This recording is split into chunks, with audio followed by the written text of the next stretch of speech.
Dahod LCB પોલીસે Khangela checkpost પરથી એક કન્ટેનરમાંથી વિદેશી દારૂ મુદ્દામાલ સાથે ગાડી ચાલકની અટકાયત કરી.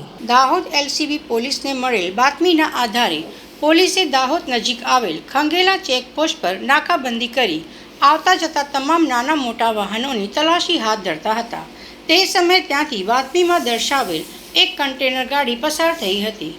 પોલીસે કન્ટેનર ગાડીના ચાલક દેદારામ પુન્મારામ રામારામ જાટ રહેઠાણ રાજસ્થાનની પૂછપરછ કરતા પોલીસને સંતોષકારક જવાબ મળ્યો ન હતો, જેથી પોલીસે કન્ટેનર ગાડીની તલાશી લેતા પોલીસ ચોંકી ઉઠી હતી.